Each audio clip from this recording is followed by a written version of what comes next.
अगर आप इस चैनल पर नए हैं तो हमारे चैनल को ज़रूर सब्सक्राइब करें, क्योंकि हम हर हफ्ते नई डरावनी कहानी लाते रहते हैं। और बेल आइकॉन भी दबा दें ताकि हमारे नए वीडियोस आप तक पहुंच सकें।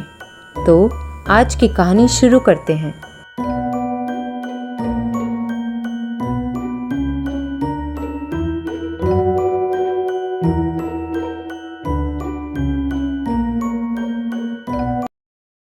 घर में चल रही चीज़ें वैसे ही चलती रहती हैं और जैस्मिन को अब वो अच्छा भी लगने लगा था। कुछ था जो घर में उसकी मदद कर रहा था और उसका कुछ नुकसान नहीं था।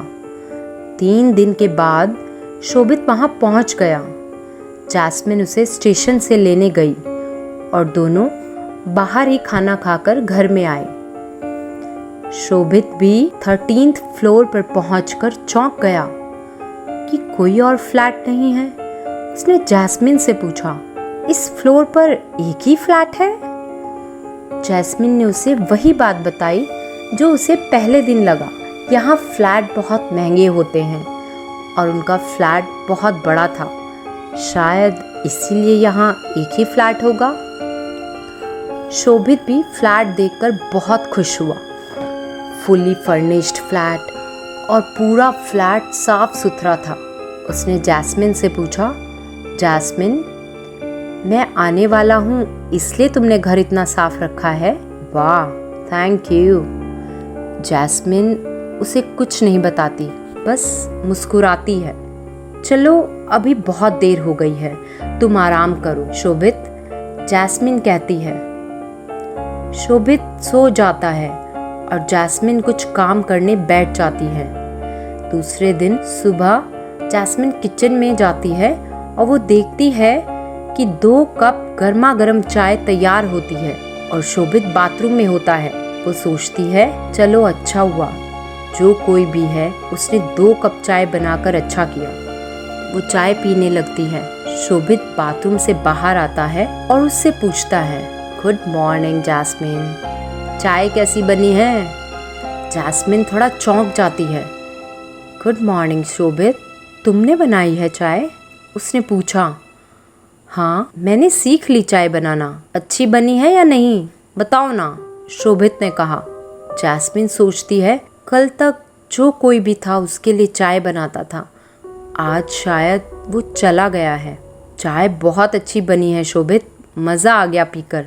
आज से रोज़ तुम ही चाय बनाओगे हमारे लिए, वो शोभित से कहती है।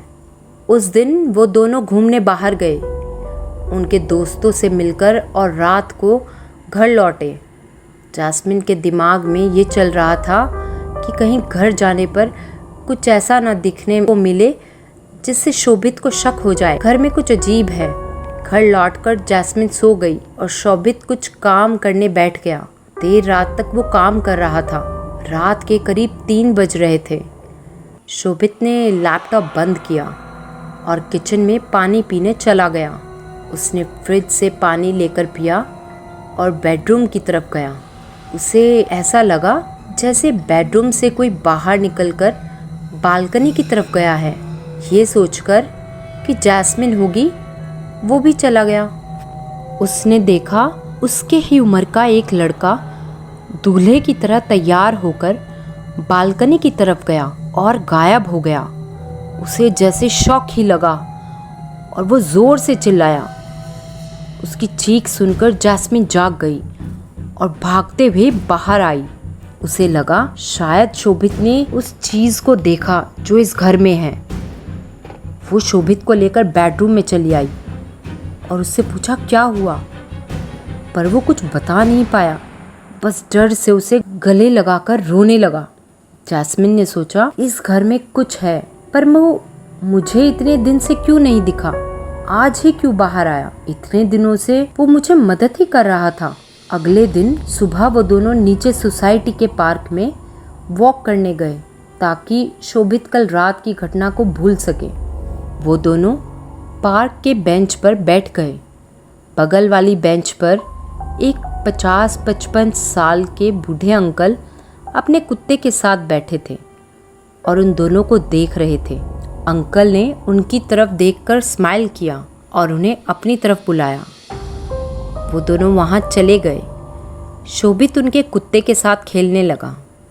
अंकल ने जैस्मिन से पूछा, तुम दोनों यहाँ नए आए हो रहने? हाँ अंकल, हम दिल्ली से आए हैं और हम फ्लैट 1301 में रह रहे हैं। वो फ्लैट मेरे पिताजी के दोस्त का है, शोभित ने कहा। ये सुनकर अंकल थोड़े चौंक से गए और उन्होंने पूछा, तुम दोनों कब से वहाँ रह रहे हो? वो फ्लैट तो खाली ही रहता है। मैं ग्राउंड फ्लोर पर रहता हूँ। इतना कहकर वो सब वहाँ से निकलते हैं। जैस्मिन और शोभित भी घर में आते हैं। अंकल कुछ इस फ्लैट के बारे में छुपा रहे थे। ये सोचते हुए शोभित किचन में चाय बनाने के लिए जाता है और उस पर अचानक नमक का डब्बा गिर जाता है। आवाज़ सुनकर जैस्मिन भागकर किचन में आती है और शोभित को बाथरूम में जाकर नहाने के लिए कहती है। दिन भर शोभित उसी चीज़ के बारे में सोचता रहता है और जैस्मिन भी दुविधा में रहती है कि कुछ चीज़ है, पर वो शोभित को क्यों तकलीफ़ दे रही है। उस रात नींद में शोभित को महसूस होता है कि कोई उसके सीने पर बैठकर उसका गला घोटने की कोशिश कर रहा है। वो डर से जाग जाता है और देखता है कि कोई नहीं है, पर जैस्मिन बेड पर नहीं है। उसकी हिम्मत नहीं होती है कि वो उठकर उसे देखने जाए। वो वहीं से उसे पुकारता है, जैस्मिन, जैस्मिन कहाँ हो तुम? जैस्मिन किचन से भागकर आती है और उसे थोड़ा दिलासा देती है। यहाँ पर भूत है जैस्मिन, हम यहाँ नहीं रहेंगे, हम कल ही यहाँ से निकल जाएंगे। पर जैस्मिन उसे समझाती है, शोभित, हम अभी दूसरा घर अफोर्ड नहीं कर सकते मुंबई में। हमें कुछ दिन यहाँ रहना पड़ेगा। Please try to understand. पर मुझे यहाँ कुछ दिख रहा है और मुझे मारने की कोशिश कर रहा है, शोभित ने कहा। शायद तुम्हें वहम हुआ होगा शोभित। मैं इतने दिनों से यहाँ रह रही थी, मुझे कभी कुछ नहीं दिखा, जैस्मिन ने कहा। शोभित को भी लगता है शायद ऐसा ही होगा। अगले दिन जैस्मिन ने कहा, आज हम बाहर घूमने जाते हैं, मूवी देखने जाएंगे और अपने दोस्तों से भी मिलते हैं, शायद तुम्हें अच्छा लगे। दिन भर घूमकर वो डिनर बाहर ही करके आते हैं और सो जाते हैं। शोभित को नींद नहीं आ रही थी। वो सोचता है, कल सुबह उन अंकल से मिलकर इस फ्लैट के बारे में पूछता हूँ। रात के 2 बजे थे। जैस्मिन गहरी नींद में सोई थी, पर शोभित जाग रहा था और हल्की सी आवाज़ आने पर भी डर कर उठ जाता था। बड़ी मुश्किल से उसे नींद आई थी कि तभी अचानक से उसके कानों में किसी का फुसफुसाना सुनाई दिया। तुम क्यों आए हो यहाँ? वो बस मेरी ही है, चले जाओ यहाँ से। वो डर से उठकर हॉल में जाकर बैठ गया और सुबह होने का इंतज़ार करने लगा। अगले दिन सुबह वो अकेले ही पार्क में चला जाता है और अंकल से पूछता है, कल आपने बताया कि हमारा फ्लैट बंद रहता है। उस फ्लैट में कुछ ज़रूर है। तुम्हें किसी ने उस घर के बारे में नहीं बताया कि वो फ्लैट क्यों बंद था? वो अंकल पूछते हैं और वो उसे बताते हैं, बेटा उस फ्लैट से जल्द निकल जाओ। उस फ्लैट में वो तुम दोनों को साथ नहीं रहने देगा। शोभित भाग कर ऊपर जाता है और जैस्मिन को बताता है जो उस अंकल ने बताया। जैस्मिन भी उसे उसके साथ हो रहे किस्से, जैसे चाय तैयार होना, बर्तन और कपड़े धोना, ये सब बताती है। वो दोनों उन अंकल के घर चले जाते हैं और उनसे उस घर के बारे में सारी बातें पूछते हैं। वो अंकल उन्हें सारी बातें बताते हैं। 5 साल पहले की बात है। उस घर में सुरेश और पूनम शादी करके रहने आए थे। पूनम उसके पति सुरेश से बिल्कुल प्यार नहीं करती थी। पहले ही दिन दोनों में झगड़ा हो जाता था और पहले ही दिन पूनम उसे छोड़कर उसके बॉयफ्रेंड के साथ भाग जाती है। सुरेश बालकनी में उसका इंतज़ार करता रहता है। पर 4-5 महीने हो जाते हैं और वो लौट कर नहीं आती। सुरेश ना दिखने पर बिल्डिंग का वॉचमैन एक दिन ऊपर गया और उसने सबको बुलाकर दरवाज़ा खोलकर देखा तो सुरेश घर में फांसी से लटका रहता है। तब से उस फ्लैट में उसकी आत्मा है। मरने के बाद भी कई बार लोगों ने सुरेश को बालकनी में खड़ा देखा या कभी किसी ने उस फ्लैट से रोने की आवाज़ सुनी। इसलिए वो फ्लैट कई सालों से खाली ही है। कोई वहाँ किराए पर भी रहने नहीं आता। शोभित और जैस्मिन बहुत ही डर जाते हैं। उस फ्लैट में जैस्मिन तुम पहले रहने आई तो वो तुम में पूनम को देखने लगा और वो तुम्हारे साथ अच्छे से रहने लगा, पर शोभित का यहाँ आना उसे पसंद नहीं आया, इसलिए वो शोभित को डराकर वहाँ से भगाना चाहता है।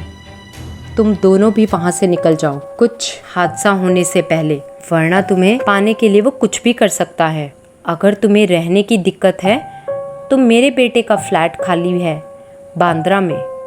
मेरा बेटा बेंगलोर चला गया है उसकी फैमिली के साथ, तो तुम दोनों कुछ महीनों के लिए वहाँ रह सकते हो। शोभित और जैस्मिन दोनों उसी दिन शाम को बांद्रा शिफ्ट हो जाते हैं अंकल के बेटे के फ्लैट में और कहते हैं कि उन अंकल की वजह से हम बच गए, वरना पता नहीं क्या हो जाता उस फ्लैट में। शोभित कहता है मैं आज ही पिताजी के दोस्त को फ़ोन करके बता देता हूँ कि हम उस घर में नहीं रहेंगे, और दोनों खाना खाकर बेडरूम में सो जाते हैं। पर उस बेड पर सिर्फ वो दो ही नहीं थे। दाहिनी तरफ शोभित सोया था, बीच में जैस्मिन सोई थी और बाईं तरफ सुरेश जैस्मिन के सर पर हाथ फेर रहा था और गुनगुना रहा था।